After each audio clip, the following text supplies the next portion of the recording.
2025-ci ilin məhz bu günü Azərbaycan xalqı, Azərbaycan dövləti, Azərbaycan ordusu Vətən müharibəsinə başlayaraq 30 ilə yaxın davam edən işğala və tarixi ədalətsizliyə son qoydu.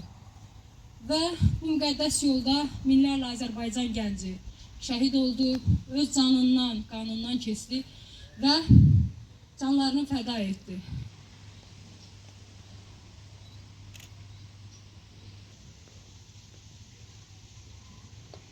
Allah bütün şəhidlərimizə rəhmət eləsin. Ali Baş Komandanımız cənab İlham Əliyevin qətiyyətli rəhbərliyi, ordumuzun şücaəti sayəsində tarixi zəfər qazanıldı. Və bilirsiniz ki, Şuşanın azad olunması ilə tariximizdə, torpaqlarımızda yeni bir səhifə açıldı. Daha sonra isə üç nəşri bayrağımız, yəni bizim milli qürur mənbəyimiz olan üç nəşri bayrağımız Xankəndidə, Xocalıda, Ağdərədə, Xocavənddə qaldırıldı. Və qeyd elədiyim kimi, ərazi bütövlüyümüz, suverenliyimiz tam şəkildə bərqərar oldu. Şəhidlərimizin qisasını məhz döyüş meydanında aldıq. Və bugün qürur verici bir haldır ki, biz artıq bundan sonra suveren, müstəqil və qalib bir ölkədə istərdim ki, məhz o qələbəni, o fəxarət hissini bizlərə yaşadanlardan birinə, yəni qayıdan torpaqların qayıtmayan oğullarından biri olan Vətən müharibəsi şəhidi Mustafazadə Ceyhunun atası Şükür Ədilova söz verim. Canım şəhidlərimdə rəhmət eləsin. Məlumat üçün arayış edim. Ceyhun hərbi xidməti Naxçıvanda keçmiş. Burada kəşfiyyat taborunda olmuşdu. Karantin bilədiyində Türkiyədə keçmişdi. Gələndən sonra Gümrük kəndinin alınmasında iştirak edildi. Yaxından onun gətirdiyi məlumat əsaslarında Gümrük kəndi götürüldü. Mən fəxr edirəm ona görə ki, Cənab Ali Baş Komandan, Cənab Prezident İlham Əliyev şəxsən Ceyhun qoluna sadə bağlı təbrik elədi. Yəni gördüyü işlərin uğurlu olaraq. Və Ceyhun hərbi xidməti qutarandan sonra müddətdən artıq xidmətə başladı. 057 saylı hərbizdən tərkibində şirkətlər, çalışdan tutmuş, məmnunluq qoşan, axırı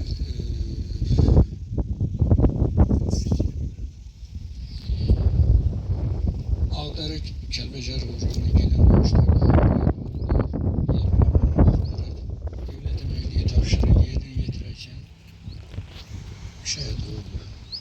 Mən bütün şəhidlərimi də hamısı Allahdan rəhmət diləyirəm. Mekanları cənnətdir, cənnət olsun. Büyük rəhmət çəkib buraya gələn insanların da hamısından biləm ki, ürəyi yaralıdır çoxunun. Xocalıda durub, Xocalı şəhidlərin, Xocalının hakimlərin hamısının şəhid var. Mən elə biləm ki, onlar mənim hamısı keçirdiyimi çox gözəl başa düşür və bilir. Ona görə də Allah yerinir ki, şəhidlərimdə rəhmət eləsin, qazilərimdə can sağlığı versin və prezidentimdə də Allah can sağlığı versin ki, başlanmış işi lap sona qədər axıra çatdıra bilsin. Yəqin ki, mən bu Zəngəzur məsələsini nəzərdə tuturam. Bir də Allah şəhidlərimizə rəhmət eləsin. Hər birimiz üçün çox üzücü gündür. Mən danışmağım da çox çəkinə-çəkinə danışıram. Allah şəhidlərimizə rəhmət eləsin. Allah dövlətimizə dəyməsin, Allah millətimizə dəyməsin, Allah xalqımıza dəyməsin. Bizim ordumuz çox çətin döyüş yolu keçibdir. 30 il erməni qurduğu mühəndis istehkam birliklərin dağıdıqdır bizim ordumuz. Biz ordumuzla fəxr eləməliyik. Allah dövlətimizə dəyməsin, Allah Cənab Ali Baş Komandana can sağlığı versin. Onun xarici siyasəti nəticəsində, ölkəmizin daxili siyasətləri nəticəsində, millətimizin birliyi nəticəsində bugün biz bu nailiyyətləri əldə eləmişik. Mənim üçün çox acı bir gündür. O xatirələr heç vaxt bir də nə millətimə, nə xalqıma, nə də gələcək nəsillərə tövsiyə eləmirəm ki, o müharibəni görsünlər. Müharibə çox acınacaqlı bir şeydir. İnşallah ki, indən belə heç vaxt bu millətdə bir də müharibə olmaz, bu dövlətdə bir də müharibə olmaz. Millətimiz həmişə rahat yaşayar, həmişə firavan yaşayar. Sağ olun. Bugün mən burada həmin qayıdan torpaqların qayıtmayan igid oğullarından birinin bacısı kimi çıxış edirəm. Mənim qardaşım Məmmədov Kamil Əmiroğlu 1-ci Qarabağ müharibəsində qəhrəmanlıq göstərib, itkin düşüb, hələ də nəşi gəlməyən şəhidlərdən birinin bacısı kimi çıxış edirəm. Dedik ki, qayıdan torpağın qayıtmayan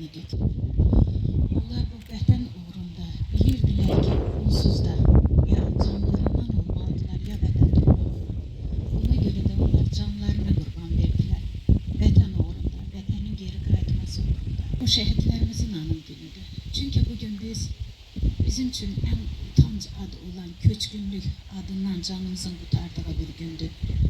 Alçalmaklardan, işaretli sözlerden canımızın kurtardığı bir gündür. Bugün içinde hemin şehitlere, hemin döyüşçülere, hemin gazilere biz minnettarım. İlk növbədə onlara minnettarım. Benim kardeşim de cəmi 33 yıl yaşadı. Bu yaşadığı 33 yıla ise çok şey sıkıştırdı. İnstitutu kurtardıktan sonra fərqlənmə diplomu ile bitirdi ve Çelyabinsk'e gönderildi təyinatla. Orada da az müddətdə büyük bir presin istismar reisi vəzifəsindəydi. Ama 88. ildə Qarabağdakı məlum hadiselerde o kreslosunu istemedi. Kreslosundan imtina etti. 3 defa ərizə yazsa da Çelyabinsk vilayət komitəsinin sədri senin kimi genci biz elimizden verebilmerik deyip imtina yazmıştı. Ama yine de o dedi ki onsuz da verməsəz də gedəsiyəm ve Qarabağa qayıtdı, Xocalıya qayıtdı. Son günde de nazirlikdə də her gün onu çok istəyirdiler diye. Çünkü o kadar savadlıydı ki o dövrde kompüter yok idi, kalkülatör idi. Ama kalkülatörda hesaplayana kadar o beyninde yüksek rəqəmləri birbirine vurup hesaplayırdı. Nazirliğin hesabatına kömək edirdi, çok sesli halledirdi diye her gün zəng edirdiler. Anam ne kadar ondan xahiş eləsə də ki seni çağırırlar, git. Oh, dedi ki sen beni çok istəyirsən, o birisi ortaklarda öz anası çok istəyir. O yine de imtina etti. Ömründe ilk defa o valideynlerine karşı çıktı. Gitmeyi istemedi, kaldı torpaqlarda. Son məqamına kimi də o vətən uğrunda canını verdi. O canını qurban verdi ki, bugün biz fəxrlə danışaq. Alnımız açıq, üzümüz ağı yaşayaq. Bugünkü gündə də nə qədər çətin olsa da, həmin o şəhid analarına, ilk növbədə, şəhid bacılarına, şəhid ailələrinə səbir diləyirəm. Onlar az yaşadı, amma əbədiyyətə qovuşdular. Onlar az yaşları ilə ömrü boyu yaddaşlarda qalacaqlar. Elə insanlar var ki, nə qədər çox yaşasa da, onun yaşayıb yaşamadığı bilinmir. Amma elə insanlar var ki, onlar nə qədər yaşasa da, ömrü boyu özündən nələrsə qoyub yaşayır. Yaddaşlarda, xatirələrdə yaşayır. Bugünkü gün bütün şəhidlərimizə rəhmət diləyirəm. Qazilərə can sağlığı, ailələrinə səbir diləyirəm. 4 günlük müharibənin anım günü qeyd edilir. Bu anım günü bizim deyərdim ki, tariximizdə son 30 ildə aparılan ədalətli müharibədə Azərbaycan torpaqlarının azad olması yönündə ədalətli müharibədə şəhid olan hər bir vətəndaşımızın anım günüdür. Biz deyək ki, həyatımızın ən lazımlı çağını, orta gençlik yaşını 30-35 ilə seçmişik müharibə yönündə. Biz burada Ağca kənddə və ümumiyyətlə Xocalı kənddə daima müharibənin içində olmuşuq. Azərbaycanda 88 ildə müharibənin növbəsi qoysa da, o gündən bu qədər, yəni 44 günlük müharibənin sonuna qədər müharibə dayanır. Hər gündə şəhidlər vermişik, torpaqlarımızın qayıtması burada mübarizə aparmışıq. Bu müharibənin tarixçəsinə baxsan, bunun əvvəli keçən əsrdən erməni azınlarının Azərbaycan ərazisinin 9000 kvadrat kilometrini işğal etməsi, ondan sonra Sovetlər adlandırılan dövlətin rəhbərliyinin köməyi sayəsində Azərbaycanı əlavə olaraq 1988 kimi 20.000 kvadrat kilometr torpağını işğal etməsinin davamı olubdur. Və bununla həvəslənən ermənilər müəyyən büyük yaranan vaxtına daima hazırlıq gördülər. Bu işdə ermənilərə, erməni dövlətinə xarici erməni diaspor təşkilatları və ilə də ki, onun xarici havadarları. Deyərdim ki, bir neçə parmağla sayılan dövlətdən başqa hamısı erməni dövlətinin arkasında durmuşdur. Komünist Partiyasının Sovetlər dövlətinin siyasətinə inanmış Və bu işlərin baş gəlməsinə heç vaxtı etməz çalışmışdır. Baxmayaraq ki, İslamlar vaxtı erməni xalqını, erməni dövlətini məhv etdirirlər. O vaxt ki, siyasət, özlərini siyasətçi adlandırmış bu rəhbərləri Azərbaycan dövlətini talamaqda, parçalamaqda və başqa xarici dövlətlərin rəhbərlərinin dediklərini, göstərilərini icra etməkdən məşğul edirlər. Onlar hamısı demək olar ki, öz milli mənəviyyətini qorumaq əvəzinə, öz xalqını, ərazi bütövlüyünü qorumaq əvəzinə başqa işlər. 90-cı illərin əvvəllərində hakimiyyətə gələn ulu öndərimiz bu siyasətin əvvəldən içində olmuşdur. Və Azərbaycanın inkişaf etməsində, onun sənayesinin iqtisadiyyatının möhkəmləsində, gələcəkdə Azərbaycanın bir suveren dövlət kimi formalaşıb yaşaması üçün bütün təməlləri qoymuşdur. Və yenidən hakimiyyətə qayıdan ulu öndərimiz xalqını öz ətrafına topladı. Və Azərbaycan dövlətində birinci olaraq müharibədə qələbə çalmaq üçün, torpaqları inşallah azad etmək üçün atəşkəsə nail oldu. Və bundan sonra Azərbaycan iqtisadiyyatının inkişafı, sənayesinin inkişafı, ordu quruculuğu, köçkünlərin acınacaqlı vəziyyətdə yaşayan köçkünlərin məskunlaşması məsələlərine baxır. Bu işlər hamısı bizim gözümüzün önündə olubdur. Biz hərbiyyat çağrılarımız hər birisi ön cəbhədə bulunmuşdur. Ancaq bizim özümüz də hamısı arxa cəbhədə lazımızca nə iş lazım edirsə edirdik.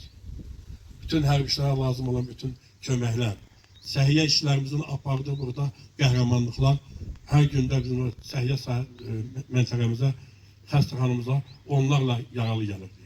Onların ilkin tibbi yardım göstərilməsi, müəyyən məntəqələrə çatdırılması, cəbhə bölgəsindən yaralıların çıxardılması, cəbhə bölgəsində lazım olan avadanlıların çatdırılması, cəbhə bölgəsində hərbçilərə biz bir vətəndaş kimi lazım olan köməklərimizi göstərməsi və onların yanında durmamız. Bu hamısı mən xırdalayıb saymaq istəmirəm. Bu inanılmaz bir qələbə idi. Azərbaycan xalqı həmin müharibəyə o qədər belə bir yüksək səviyyədə hazırdır ki, bunu dünya dövlətləri qəbul edə bilmirdi. Azərbaycanın apardığı hərbi səfərbərliyi Moskvada erməni səfərbərliyi kimi qələmə verdilər. Bunu yaxşı yadınızdadır. Solovyovun çəkilişdə göstərdi ki, ermənilər hərbi səfərbərliyə cərgəyə durublar, ancaq ortada Azərbaycan bayrağı var. Bizim hərbi səfərbərliyə girən gənclərimizin könüllü sürətdə yazılması, hər bir vətəndaşın, demək olar ki, bizim Azərbaycan xalqının o vaxtı fərari deyilən, baxmayaq ki, Ermənistan dövlətində 20 mindən yuxarı fərari vardı, Azərbaycanda bir məhərdə olsun fərari olmuyor. Hərbdən yayınan olmuyor. Sağlamlığına baxmayaraq hər bir gənc, hər bir insan müharibəyə, torpaqların azad olması üçün kömək göstərmək üçün can atır. Bu dövrdə Azərbaycan xalqının xaricdə yaşayan hissəsi, mətbuatın apardığı işlər, xarici diasporlar, xaricdə olan Azərbaycan diasporları və səfirlərin apardığı işləri üstü qiymətləndirmək lazım. Çünki bütün dünyada həmin vaxtı Azərbaycana qarşı əks kampaniyalar həyata keçirir. Ancaq həmin vaxtı Türk gəncləri ilə birləşən Azərbaycan xalqı demək olar ki, bütün dünyada haqsızlığa qarşı mübarizə apardı. Və bu mübarizədə qalibiyyətlə həyata keçirdi. Biz o dövrü yaşadıq. O dövrdə bir fəxr dövrünü yaşadıq. Avtobuslar, hərbçilərin maşınla gedən vaxtında onların maşınlarına atılan su qablarını, verilən ərzaqları, hər bir adam bayraqla onları salamlaması, yola salması və şəhidlərimizin qarşılanması. Bəli, müharibə, torpaq, qansız qayıtmır. Biz ilk günündə şəhidimizin xəbərini eşitdik. Allah bütün şəhidlərimizə rəhmət eləsin. İlk günündə şəhidimizin xəbərini eşitdik. İkinci gündə yenə şəhidimizin xəbərini eşitdik. Biz Azərbaycan xalqının həmin şəhidləri öz içində öz əziz balası kimi dəfn etməsi bu bütün dünya bir səs saldı. Görünməmiş, dünyada görünməmiş bir hadisə idi. Bu günləri Azərbaycan xalqı o müharibəni qələbə ilə başa çatdı. Ancaq bu müharibəni dünya dövlətləri qəbul etmək istəmirlər. Onlara Azərbaycan Respublikasının prezidenti necə deyərdim ki, məcburiyyət karşısında onları bu müharibəni qəbul etmək mümkün oldu. Baxırdınız, Avropada dövlətlərin apardığı işlər, müharibədən sonra Dağlıq Qarabağı tanımaq, Ermənistanın haqlarını bərpa etmək, başqa insan haqlarından danışmaq. Hansı ki, Azərbaycanın 30 ildə başına gətirilənlərdən bir yer danışan yoxdur.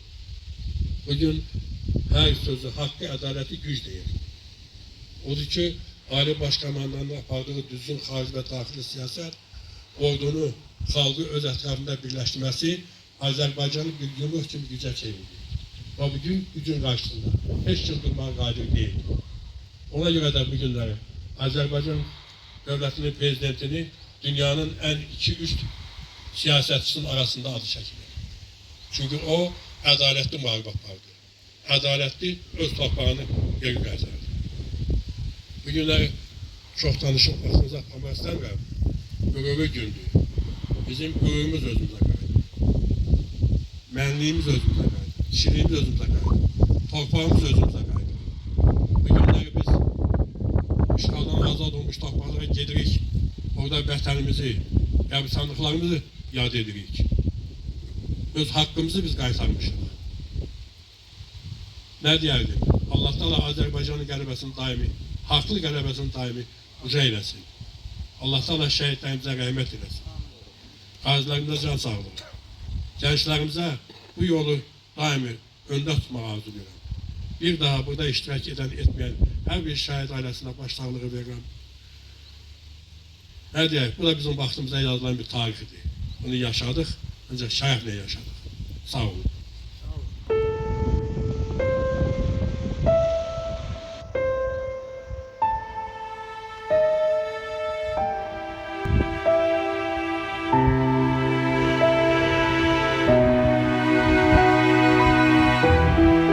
Thank you.